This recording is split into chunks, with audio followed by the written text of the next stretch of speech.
रवि एक 5 star hotel में chef का काम किया करता था। उसके हाथों में जादू था। रवि भाई, कस्टमर तुम्हारी पाव भाजी की बहुत तारीफ कर रहे हैं। अरे थैंक यू भाई, कभी कभी हमें भी पाव भाजी खिला दो। हाँ हाँ, आज बिलो होटल बंद होने के बाद। यहाँ खाएंगे तो बॉस लोग चिल्लाएंगे। आप एक काम करो, हम सब के लिए पार्सल पैक कर लाना। उस दिन नवीन ने ड्यूटी खत्म होने के समय पाव भाजी बनाई और पार्सल डिब्बों में भर ली। उसने अपने दोनों वेटर दोस्तों को वो पाव भाजी दे दी और एक डिब्बा अपने घर के लिए भी भर लिया। वो दोनों बहुत खुश थे और रवि भी बहुत खुश था। खुशी खुशी रवि घर पहुंचा। ये लो सुधा, पाव भाजी। अरे वाह, क्या बात है। आज हम गरीबों के नसीब में 5 स्टार होटल वाली पाव भाजी। वाह, ये अच्छा है, मैंने इतनी मेहनत से पाव भाजी बनाई और क्रेडिट 5 स्टार होटल को। इसीलिए तो मुझे अपना खुद का रेस्टोरेंट डालना है। हाँ पतिदेव जी, आपका रेस्टोरेंट जल्दी ही खुल जाएगा। उम्मीद है, पर ये सब कैसे होगा?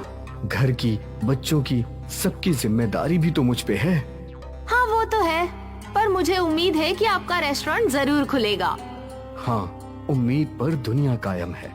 तभी पिंकी और अर्नव ट्यूशन से लौट आए। पापा पापा, आज तुम्हारे पापा तुम दोनों के लिए कुछ स्पेशल लाए हैं। पाव भाजी ना? अरे, तुमने कैसे गेस किया? क्योंकि मेरा बड़ा मन था पाव भाजी खाने का। वाह, देखा, पापा को सब कुछ पता है। सुधा, सबको पाव भाजी परोसो। आज मेरे बच्चे मेरे हाथों की फेमस पाव भाजी खाएंगे। क्या आपकी पाव भाजी सच में फेमस है? है नहीं, पर हो जाएगी।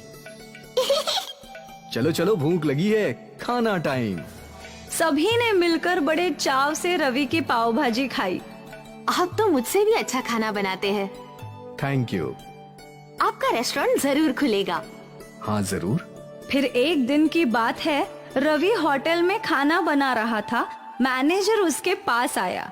दोस्त, मुझे बताने में बहुत तकलीफ हो रही है, पर तुम्हें काम से निकाल दिया गया है। पर क्यों? होटल का मुनाफा कम हो रहा है, तो मैनेजर एम्प्लॉय भी कम कर रहे हैं और इसी वजह से हम सिर्फ एक ही शेफ अफोर्ड कर सकते हैं। अब वही फास्ट फूड के साथ सारे फूड आइटम्स बनाएगा और उसे एक्सपीरियंस भी है। तो बॉस का डिसीजन है कि अब हमारे होटल में एक ही शेफ रहेगा और इस वजह से तुम्हें जॉब से निकाला जा रहा है। रवि परेशान हो गया। उसने सोचा न था कि उसके साथ ऐसा कुछ होगा। वो घर पहुंचा और उसने सारी बातें सुधा को बताई। आप चिंता मत कीजिए, आपको दूसरे होटल में नौकरी मिल जाएगी। उम्मीद है जल्द ही मिलते हैं। रवि कई होटल्स में जॉब ढूंढने गया, पर हर जगह उसे बस निराशा ही मिल रही थी। लगभग 1 महीना हो गया था। अब वो निराश हो गया था। उस दिन जब वो घर लौटा तो वो रो पड़ा। क्या बात है, आज नहीं तो कल आपको जॉब मिल ही जाएगी। मैंने कितने होटल्स में कोशिश की, पर मंदी के कारण कहीं काम नहीं है। अब मैं क्या करूं? काम नहीं है तो क्या हुआ, आपके हाथों में हुनर है। आप खुद का रेस्टोरेंट डाल सकते हो। पर सुधा, रेस्टोरेंट डालने के लिए पैसे लगते हैं, वो कहाँ से आएंगे? मेरे गहने हैं ना। सुधा, उनसे बस 2-4 लाख रुपए आएंगे। उतने में हम एक छोटा फास्ट फूड रेस्टोरेंट तो खोल ही सकते हैं। हाँ, आप कोशिश तो कीजिए, मुझे यकीन है आपको कामयाबी जरूर मिलेगी। ठीक है। रवि ने सुधा के सारे गहने गिरवी रख दिए और पैसे ले लिए। इन पैसों से रवि ने बाजार के बीचों बीच एक छोटा सा फास्ट फूड जॉइंट नाम का रेस्टोरेंट खोला। रवि के रेस्टोरेंट में सैंडविचेस, फ्रैंकी, मोमो और रवि की स्पेशल पाव भाजी बिकती थी। दोस्त, एक पाव भाजी दो, मुझे एक चीज सैंडविच। रवि का रेस्टोरेंट अच्छा चल पड़ा था। बाजार के बीचों बीच होने की वजह से वहाँ हमेशा ग्राहकों की भीड़ लगी रहती थी। कुछ ही महीनों में रवि ने अपनी पत्नी के गहने छुड़वा लिए। ये ले सुधा, तेरे गहने।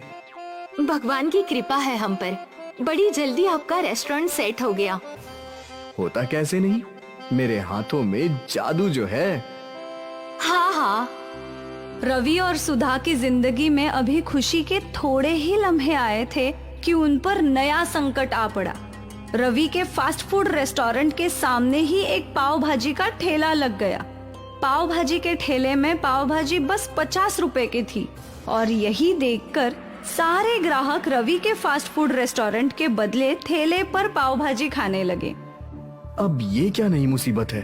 अगर मैं पाव भाजी के दाम 50 रुपए से कम करूं तो मेरे इस होटल का भाड़ा और मुनाफा कैसे निकलेगा? रवि की दुविधा बढ़ गई। अगले कई दिनों तक रवि सोचता रहा कैसे उस पाव भाजी के ठेले की मुसीबत से निपटे।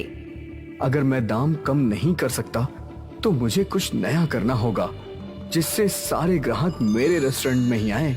पर क्या करूं? रवि सोचने लगा कि वो क्या कर सकता है। जब वो घर लौटा तो भी वो सोच ही रहा था। सुधा, मैं क्या नया कर सकता हूँ? मैं समझी नहीं। अगर मैं पाव भाजी का दाम 50 रुपए से नीचे करूं तो मुझे मुनाफा नहीं होगा और अभी तो सारे कस्टमर्स उस ठेले पे ही पाव भाजी खा रहे हैं। तो मैं सोच रहा हूँ कि मैं भी कुछ नया करूं, ऐसा कुछ जो किसी ने नहीं सुना हो। सुधा अपने रसोई में मसालों की ओर देखने लगी। आपको याद होगा कि आपके गांव से काला मसाला आया है। अगर आप इस मसाले का इस्तेमाल करके पाव भाजी बनाएंगे तो वो बिल्कुल नई होगी। काली पाव भाजी? हाँ, काली पाव भाजी। और बस रवि और सुधा को आइडिया मिल गया। अगले दिन रेस्टोरेंट के बाहर बड़ा बोर्ड लग गया, स्पेशल काली पाव भाजी। और रवि ने अपनी स्पेशल काली पाव भाजी बनाना शुरू कर लिया। कई लोगों ने वो बोर्ड पढ़ा। फिर एक यूट्यूबर का ध्यान उस बोर्ड पर गया और वो रेस्टोरेंट के अंदर आया। रवि ने उसे काली पाव भाजी सर्व की।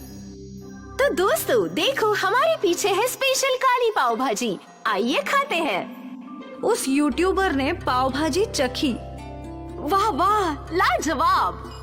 काली पाव भाजी का वीडियो वायरल हो गया और साथ ही रवि का फास्ट फूड जॉइंट भी फेमस हो गया। अब उस छोटी सी दुकान के बाहर लंबी लंबी लाइन लगा करती थी। सुधा और रवि ने कई और लोगों को काम पर रख लिया। काली पाव भाजी इतनी मशहूर हुई कि दूर दूर से लोग काली पाव भाजी खाने आने लगे। देखते ही देखते रवि का छोटा सा फास्ट फूड जॉइंट अब एक बड़ा होटल बन चुका था। आखिर अपने सपना पूरा कर ही दिया। हाँ, लेकिन ये सब तेरी वजह से मुमकिन हुआ है। तेरा आइडिया कमाल कर गया। काली पाव भाजी ने रवि के काले भविष्य को उज्जवल बना दिया, उसकी डूबती हुई नैया को पार लगा दिया और आखिर उसका होटल खोलने का सपना पूरा हो गया।